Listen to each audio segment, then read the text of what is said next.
नमस्कार प्रेक्षकांनो, मालिकेच्या पुढील काही भागांमध्ये आपल्याला खूपच जबरदस्त असा ट्विस्ट पाहायला मिळणार आहे. म्हणजे सारंग आणि देवा यांचं नातं काय आहे, त्याचबरोबर नक्की काय घडलेलं आहे आसनगावला. त्यासोबतच इकडे भैरवीची जी टिवटिव आहे ती सावलीने कशी बंद केली आहे, ते सगळं आपण या व्हिडिओमध्ये पाहणार आहोत. त्यासाठी हा व्हिडिओ शेवटपर्यंत पहा. त्याचबरोबर चॅनलवरती नवीन असाल तर चॅनलला नक्की सबस्क्राईब करा. तर इकडे सावली जी आहे ती मंदिरात आहे. सारंग कुठं गेलाय काहीच कळत नसतं आणि त्याच वेळी सावली मात्र म्हणत असते की नाही, मला ना काहीतरी विचार करावा लागणार आहे. हे सगळं काय घडतंय? या सगळ्या गोष्टींचा काय अर्थ आहे? हाच विचार तिच्या डोक्यात चालू असतो. कारण काहीही झालं तरीही एक महत्त्वाची गोष्ट म्हणजेच आत्ता सगळ्यांच्या समोर जे काय येणार आहे ते सत्य.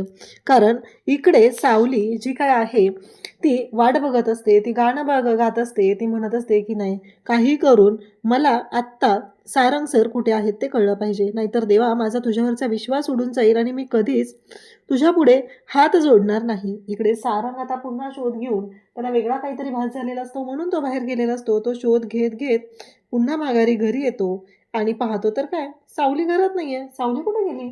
म्हणून तो पुन्हा त्याच वाटेला चाललेला असतो आणि त्याला काहीतरी आवाज ऐकू येतो. म्हणून सारंग हा पाहतो. तो म्हणतो की नाही, मला ना शोध घेतला पाहिजे. असं म्हणत सारंग त्या दिशेला निघालेला असतो. त्यासोबतच इकडे आपल्याला पाहायला मिळतं ते म्हणजे सारंग आणि सावली दोघंही आता मंदिरात तिथे भेटतात. पण सावली जे काही गाणं गात असते ते मात्र सारंगपर्यंत पोहोचत नाही. कारण सावली फक्त आता मंदिरात हात जोडून बसलेली असते. कारण देवाकडे गाणं गाऊन तिनं तिची प्रार्थना केलेली असते. इकडे आपल्याला पाहायला मिळतं की आता ऐश्वर्याने डाव केलाय. तो म्हणजे घरात सगळ्यांना सांगून टाकले की जे तारा आहे ना, ती गाणं सोडणार आहे. ती गाणं गाणार नाही असं तिनं सांगितलंय आणि तिच्या आईकडे तिने तो वारसा सुद्धा परत देऊन टाकलेला आहे. हे सगळं सांगितलेलं असतं. तेव्हा मात्र हे सगळं जेव्हा घडत असतं, तेव्हा मात्र इकडे भैरवीला आता तिने सांगितलंय की मी सगळं काम ओके केलेलं आहे. तुम्हाला फक्त यायचं आहे आणि जे काय खिचडी मी शिजत घातलेली आहे, त्या खिचडीमध्ये नक्की काय काय करायचं आहे ते तुम्हाला करायचंय. असं ती सांगत असते. तेव्हा मात्र इकडे पाहायला मिळतं की ह्या सगळ्या गोष्टी जेव्हा घडत आहेत, म्हणजेच भैरवीला तिने भडकवलंय. इकडे ताराला टेन्शन आलंय, काय करू, कसं करू, हा विचार तिच्या डोक्यात सुरू आहे. ताराला आता तिलोत्तमाने बोलवलेलं असतं. तिलोत्तमा म्हणत असते, तारा हे सगळं काय चाललंय? तू गाणं गाणार नाहीयेस असं ठरलंय मला कळलंय. तेव्हा तारा म्हणते की हो, मी गाणं सोडते. मला नाही करायचं गाण्यात करिअर. मला ॲक्टिंगमध्ये करिअर करायचंय. हे ऐकल्यानंतर तिलोत्तमा तिला म्हणू लागते, अगं तारा, हे सगळं काय आहे? या सगळ्याचा अर्थ काय आहे? म्हणजे मला सांग, असा विचार करावा का? पण तारा ऐकायलाच तयार नसते. कारण ताराला समजवलं पाहिजे असं भैरवीचं म्हणणं असतं आणि ह्या सगळ्या गोष्टी करण्यात ऐश्वर्या तिची मदत करणार असते. आणि जेव्हा पुढे कधी गरज पडेल, तेव्हा त्या दोघीजणी एकमेकींची साथ देणार असतात.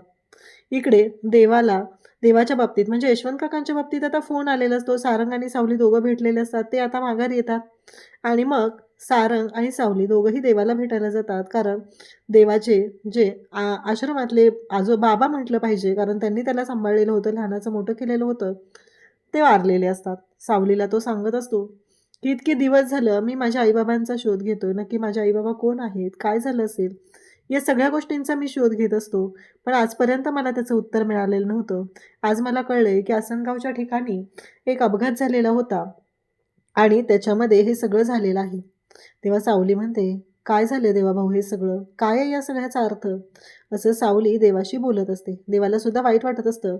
तोच एक आशेचा किरण होता. माझे आईबाबा कुठे आहेत? काय असतील? मला त्यांच्यापर्यंत जायचं होतं. पण आज हे सगळं काय घडतंय? हा विचार देवा आता करत आहे. सावलीला सुद्धा वाईट वाटत असतं. सावली म्हणत असते की देवाभाऊ, मार्ग निघेल.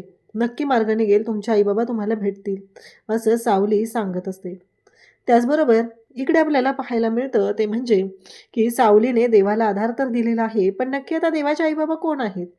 हे सत्य पुढं उलगडणार असतं.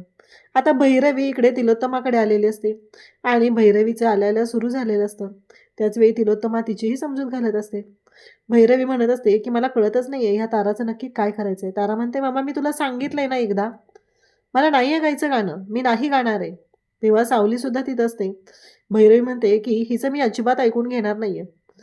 तुला ऐकावंच लागेल. भैरवी तारावरती अरेरावी करत असते. तू हे जे काय करते ना ते मला अजिबात पटलेलं नाहीये. वझे घराण्याचा वारसा आहे तो. परंपरेनं चालत आलेला आहे आणि असं मी त्याचा अपमान होऊ देणार नाही असं ताराला बोलत असते. तेवढ्यात सावली सुद्धा तिथं आलेली असते. भैरवी तिथं असते. भैरवी म्हणते, अगं सावली तू तरी सांग, इतके वर्ष झाले तू तिला असिस्ट करते. तिला ऐकूनच घ्यायचं नाहीये. काय चाललंय तिचं हे सगळं? तेव्हा भैरवी सावलीला म्हणते, तेव्हा सावली म्हणते, अहो माई थोडं समजून घ्या ना. तारा इकडून तारा इकडून सावलीला म्हणत असते, नाही सावली, कुणी मला कितीही समजवण्याचा प्रयत्न केला तर मी कोणाचं काहीही ऐकणार नाही. मला गायचंच नाहीये असं ती स्पष्टपणे सांगते. तेव्हा मात्र इकडे भैरवी आणि सावली म्हणते, मी तुमच्यासाठी चहा आणते. भैरवी पण तिच्याबरोबर जाते. इकडे तिलोत्तमा ताराला समजवत असते, पण तारा म्हणत असते की मॉम ऐका ना एकदा. अहो मला नाही करायचं, मला नाही आवडत आहे ते. इतकी वर्ष झालं मी फक्त मॉमसाठी ऐकते. तुम्हाला तर माहिती आहे ना तिचा स्वभाव कसा आहे. मी इतकी वर्ष झालं फक्त तिच्यासाठी हे सगळं केलेलं आहे असं सांगू लागते. तेव्हा मात्र इकडे सावलीला आता किचनमध्ये गेल्यानंतर देवाने जे सांगितले ते आठवत असतं. सावली त्या गोष्टींचा विचार करत असते. सावली म्हणत असते की काय आहे हे सगळं, देवाभाऊ नक्की कशामध्ये अडकलेले आहेत, या सगळ्याचा अर्थ काय आहे, एवढंच सावलीच्या डोक्यात सुरू असतं. त्याचबरोबर भैरवी तिथे येते आणि सावलीला म्हणू लागते, हे बघ सावली, तुझं जे काय चाललंय ना ते मला अजिबात पटलेलं नाही आहे. मला फक्त एकच सांगायचं आहे, ते म्हणजे त्या ताराला तू गाण्यासाठी तयार करायचं. मी तुला सांगितलं होतं ना, तू माझं ऐकलेलं नाही आहे. तू ताराला गाण्यासाठी का तयार करत नाही आहे, मला काही रिझन माहीत नाही आहे. पण एक गोष्ट लक्षात ठेव, हे जर पुन्हा पुन्हा घडत गेलं तर मात्र मी ऐकून घेणार नाही. तुलाच काहीतरी करावं लागणार आहे. असं इकडे भैरवी ताराच्या बाबतीत सावलीलाच दम देत असते. तेवढ्यातच तिथे आता सारंग तिथे आलेला असतो. सारंग म्हणतो, काय चाललं हे सगळं? सावली म्हणते, माई बस झाला. आत्तापर्यंत मी तुमचं खूप ऐकून घेतलेलं आहे, आता नाही. कारण एक गोष्ट लक्षात ठेवा, ती तुमची मुलगी आहे, ती गाणार नाही आहे, तिनं गाणं गात नाही आहे, मग माझा प्रश्न मिटला. पण तुम्ही जर माझ्यावर अरेरावी करणार असाल तर मलाही सगळ्यांना हे सांगायला वेळ नाही लागणार की गाणं तारा मॅडम गात नाही आहेत, तर गाणं मी गाते. एक गोष्ट लक्षात ठेवा, हे जर मी सगळ्यांसमोर आणलं तर काय होईल? असं म्हणत जे सावलीनं तोंड उघडलेलं असतो त्या भैरवीच्या तोंडाचा रंगच उडून जातो. इकडे आता देवा तोच विचार करत असतो. यशवंत काकांनी जे काय सांगितलेलं आहे त्या गोष्टींचा विचार देवाच्या डोक्यात सुरू असतो. देवा म्हणत असतो की या सगळ्याचा काय अर्थ आहे, मी काय करू, कशा पद्धतीने मी माझ्या आईबाबांना शोधू. इतके वर्ष मी एकाच आशेवर राहत होतो की मला कळेल माझे आईबाबा कुठे आहेत, त्यांचा शोध मला घ्यायचा आहे, एवढंच चाललेलं होतं. परंतु मला त्यांचा शोध काही घेणं झालेलंच नाही. पण आता यशवंत काका गेलेले आहेत, त्यांनी मला फक्त एवढंच सांगितलंय की आसनगावच्या तिथे एक अपघात झालेला होता आणि तिथे या गोष्टी घडलेल्या आहेत. देवा त्याच गोष्टींचा विचार करत असतो. तेव्हा मात्र इकडे देवात विचार करत आहे, त्याला कळत नाही आहे की काय करू, मी माझ्या आईबाबांना कसं शोधणार आहे, त्या बाबतीत मला काहीच कळत नाही आहे. इकडे तिलोत्तमा आणि त्याचबरोबर चंद्रकांत बोलत असतात. सावलीने तर भैरवीची बोलती बंद केलेली असते, भैरवीला तिथून जावंच लागलेलं असतं. हे दोघं बोलत असतात. 27 वर्षापूर्वीची ती गोष्ट खरंच काळजाचा ठोका चुकवणारी आहे. कारण आपण दोघं तिथून जात होतो. एका गाडीचा अपघात झालेला होता आणि आपण तिथं पाहिलं तर एक छोटंसं बाळ होतं आणि ते बाळ म्हणजेच सारंग. परंतु त्याहीपेक्षा पुढची एक गोष्ट आहे प्रेक्षकांनो, कारण तिथे एक बाळ नव्हतं तर 2 बाळं होती तिथं आणि त्यातलं एकच बाळ तिलोत्तमा आणि चंद्रकांतला दिसलेलं होतं आणि ते बाळ त्यांनी उचलून आणलेलं आहे. परंतु दुसरं बाळ म्हणजेच देव आहे. कारण तिथे 2 बाळं होती, याचाच अर्थ असा होतो की दुसरं बाळ जे तिथं होतं ते म्हणजेच देवा आहे आणि देवाचा बरोबर त्या आसनगावच्या तिथेच अपघात झालेला होता.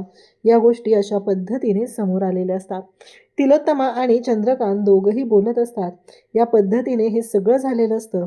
परंतु आता तिलोत्तमाला मात्र कळत नाही आहे की हे सगळं काय आहे आणि आपण कशा पद्धतीने हे सत्य समोर आणणार आहोत हेच तिला माहीत नसतं. कारण हे सत्य कधीही बाहेर निघू नये, त्या पेटीत जसं बंद आहे तसंच राहावं एवढीच तिची इच्छा असते. आता मात्र चंद्रकांत म्हणतो, काळजी करू नकोस, काहीही झालं तरीही सारंग आपला मुलगा आहे आणि तो आपल्याबद्दल कधीही कोणताही गैरसमज करणार नाही, एवढं लक्षात ठेव, असं इकडे चंद्रकांत तिलोत्तमाला सांगत असतो. तर आता नक्की कधी कळणार देवा आणि सारंग हे दोघं भाऊभाव आहेत, हे नातं कधी समोर येणार हे आपल्याला पुढे पाहायला मिळणार आहे. अशाच अपडेटसाठी चॅनलशी कनेक्ट राहा. थँक्यू.